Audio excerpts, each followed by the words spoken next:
മക്കളെ അതൊന്ന് എടുത്തോണ്ട് വാ.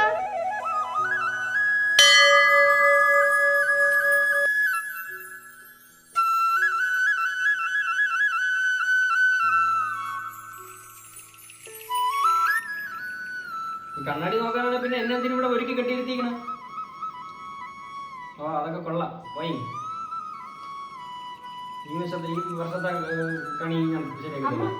പൂ എവിടെ? അല്ലെങ്കിൽ തൽക്കാലത്തേക്ക് അതൊന്നും വേണ്ട, ഉള്ളത് വെച്ചങ്ങ് പോട്ടെ. കണിക്കൊന്നും വെക്കണില്ല. ഇതുകൊണ്ട് സമാധാനപ്പെടാം. കണിക്കൊന്നും കിട്ടായില്ല. അമ്മ മതി, അതൊക്കെ മതി. അവിടെ കണി കഴിക്കാൻ വരേണ. കണ്ണ് തുറന്ന് കണ്ണാടി നോക്കി തൊഴണേ. ഒരുപാട് ചെലവായി കാണുമല്ലേ? പഴയതുപോലെ ഒരുക്കിയിട്ടൊന്നും ഇല്ല ക്ലിയർ ആയിട്ട്. ഇവരൊക്കെ കോമാളിത്തരം കാണിച്ചു വെച്ചിരുന്നു.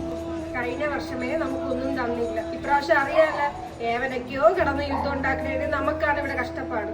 എന്തെങ്കിലും ഇങ്ങോട്ട് കിട്ടണേ ഭഗവാനെ. എങ്ങനെ തരും? നീയൊക്കെ കഴിഞ്ഞ വർഷം ഇതിനേക്കാളും അലമ്പാക്കിയിട്ടാണ് ഒരുക്കി വെച്ചിരുന്നത്. ഇനി ഈ വർഷം താണ്ട കണിക്കൊന്നാന്ന് എഴുതി വെച്ചേക്കണ പേപ്പറിൽ. കൃഷ്ണ, നമുക്ക് ഇനി ലോട്ടറി എങ്കിലും അടിച്ചു താ. വീണ് കിടന്ന പച്ച വെള്ളം കൊടുക്കാത്ത തള്ളക്ക് ലോട്ടറി തരാ. എടുത്തോ, ലോട്ടറി എടുത്തോ, എന്നെ അടുപ്പിച്ചു തരാം.